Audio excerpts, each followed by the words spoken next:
अस्सलाम वालेकुम। हाँ जी दोस्तों, क्या हाल चला। Like share subscribe follow comment करते रहें और कमेंट डिटेल कमेंट किया करें। आप वाशा वॉइस मैसेज से ग्रेज किया करें मैसेज में। ओमान एयरपोर्ट्स के हवाले से, फ्लाइट स्केड्यूल के हवाले से एक अपडेट है। आर्मीनिया वीज़ा को लेके हम लोग स्पेशली पाकिस्तानी इतने परेशान हैं, इतने एक्साइटेड भी हैं कि जी वीज़ा मिलता जाना है, सानू मिल जाना है तो असी पास चले जाना है। जाने वाले भाई हज़ारों में एक हैं आजकल, ठीक है। रियल ट्रैवलर है ही नहीं, बस चस्का है जी। मैनू पता हुए चीज़ है, मैं आगे जा रहा बिलें बह के जड़ा ना थोड़ा तो रोब दबदबा वजन नहीं है कहीं। तो जब आपने रियली कुछ करना हो तो आपने उसके ऊपर अमल करना है। वो जो भी काम है आपका उसके ऊपर आपने स्टार्ट हो जाना है और फिर आपने वो कंप्लीट करना है। और उसके मतलब उससे पहले फिर आपने जानना भी है। जानना आपने क्या है, आर्मीनिया का वीज़ा जो है अब अखबार में खबर आई है जी। ये बहुत ही यानी हम जो है ना मजबूर होकर वीडियो बना रहे हैं। मैंने पहले भी आपको बता दिया था। Armenia announce new visa free travel for citizen and resident of Oman, not only Oman, GCC.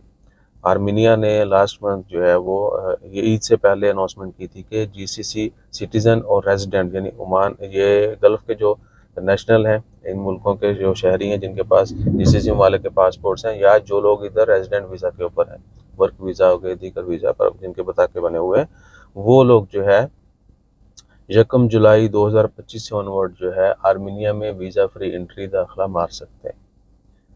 तो आपने ये नहीं देखना कि आपके पास ओमान का रेजिडेंट है, यूएई है, तो आपको नेशनैलिटी जो है या आपके जो ताल्लुकात हैं उनके साथ नेशनैलिटी बेस वो वली वली हो जाएंगे। नहीं, आपका पासपोर्ट मैटर करता है पहली चीज़, उसके बाद आपकी रेजिडेंसी मैटर करती है, ठीक है। जब आप वीज़ा की बात करें तो आर्मीनिया के पाकिस्तान के ताल्लुकात आप सिर्फ गूगल पे लिख लें, आर्मीनिया पाकिस्तान रिलेशन, ठीक है, आपको आइडिया हो जाएगा।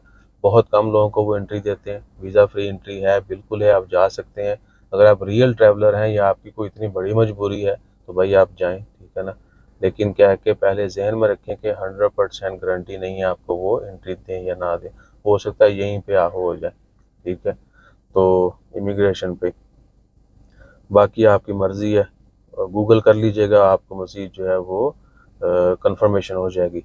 और इसराइल ईरान कन्फ्लिक्ट के बाद जो है जीसीसी में, मिडल ईस्ट में, अच्छा जीसीसी डिफरेंट चीज़ है, मिडल ईस्ट डिफरेंट चीज़ है। मिडल ईस्ट में कोई 28-30 मुल्क है, ठीक है, हो सकता है इससे ज़्यादा ही हूँ। जीसीसी में सिर्फ Oman, Kuwait, Qatar, Bahrain, Saudi Arabia, UAE है, ठीक है जी, ये अच्छे हैं। मिडल ईस्ट में तुर्की भी आता है, लेबनान भी आता है, और उसके बाद मिस्र हो गया, ये वो सब कुछ जो है ये सब मिडल ईस्ट में आते हैं। मिस्र मिडल ईस्ट, अयवा। तो गल्फ इवन के ये सब मिला के वो बहुत बड़ा, जिस तरह यूरोप है उस तरह मिडल ईस्ट है, ये भी गूगल कर लीजिएगा। और ये कन्फ्लिक्ट एक्चुअली इसराइल ईरान का नहीं है, ये मुसलमानों और यहूदियों का है, ठीक है ना। तो हमें इस रियलिटी से दूर नहीं भागना, ना ही हमारा तो ये ट्रैक रिकॉर्ड है, ठीक है, जो है जैसा है वो बताया जाए, दिखाया जाए। सो ये एक्चुअल में हम मुसलमानों का और यहूदियों का मसला है कि वो हमें दबाना चाहते हैं और कहीं कहीं हम दब भी रहे हैं। बस कह लें कि डर डर के जी रहे हैं जो अब तक के हालात हैं। तो जो रिटेलिएशन हमें करनी चाहिए वो हम नहीं कर रहे, कोई भी नहीं कर रहा, कहीं से भी सपोर्ट नहीं कर रही की जा रही ईरान को, क्योंकि ईरान तने तनहा वहाँ कितनी दूर बैठ के जो है दो मुल्कों को, तीन को क्रॉस करके उसने आगे अटैक करना है, वो रस्ते जिया हो जाती है। और बड़े मसले मसाइल पॉलिटिकल डिप्लोमेटिक जो है। सो ओमान के फ़्लाइट ऑपरेशन का भी जो है वो मुतासर हुआ है। पूरे जीसीसी की जो स्पेशली फ़्लाइट्स हैं, क्योंकि फ्लाई ओवर ईरान बहुत फ़्लाइट्स होती हैं, राउट है ये बहुत बड़ा इंटरनेशनल। तो वो जब इस तरह का टेंशन हो, जिस तरह पाकिस्तान इंडिया का कंफ्लिक्ट था, वो अल्हम्दुलिल्लाह हमने विन किया, मियाँ मियाँ। तो अच्छा, ये राउट जो है वो अब एयर स्पेस का मसला होता है जी, कहीं भी कुछ भी हो सकता है, स्ट्राइक वगैरह, अटैक्स वगैरह, तो फ्लाइट्स जो हैं वो मुतासर होती हैं। बहुत बड़ा राउट लेके जो नहीं जाते फिर वो फ्लाइटें सस्पेंड हो जाती हैं, कैंसिल हो जाती हैं और रिस्केड्यूल होती हैं। तो आपने जहन में रखना है कि अगर आपकी ओमान की या किसी भी मुल्क की इन दिनों इसके इर्द गिर्द फ़्लाइट्स हैं तो आप पहले से जो है ना अपनी एयरलाइन से अपडेट रहें, एयरपोर्ट से अपडेट रहें, अपनी ईमेल वगैरह या जिस एजेंट के ज़रिए चेक करके आपने फ़्लाइट बुक की थी उनके ज़रिए अपडेट डाटा जो है वो चेक करते रहें कि आपकी फ़्लाइट ऑन टाइम है, स्केड्यूल्ड है, कैंसिल तो नहीं हुई, पोस्टपोन तो नहीं हुई, रीस्केड्यूल तो नहीं हुई, वरना आपको परेशानी का सामना करना पड़ सकता है। तो ओमान एयर ने काफ़ी फ़्लाइटें कैंसिल की हैं इस सराउंडिंग के मालिक की, और भी कुछ मुल्कों ने की हैं।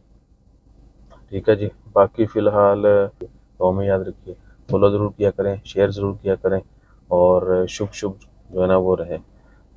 धमकियाँ शमकियाँ और गंदे कमेंट करना बंद कर दें, ठीक है ना।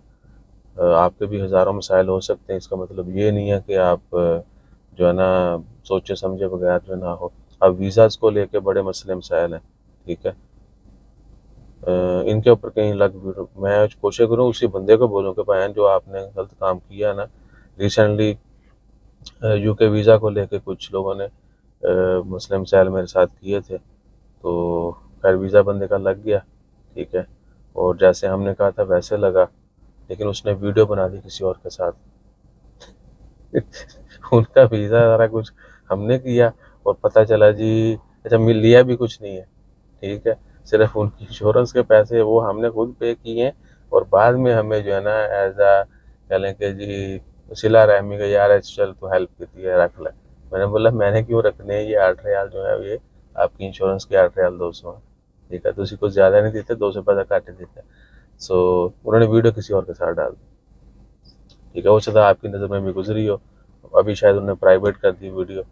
तो बहरहाल the damage has been done, इस तरह की बकचोदी नहीं करनी चाहिए, सही है ना। मर्द हो तो मर्द बनो, ठीक है, स्टैंड लेना जानो, और हकीकत जो है जो सच है उसके ऊपर रहो। जज़ाकल्लाह, अल्लाह हाफ़िज़।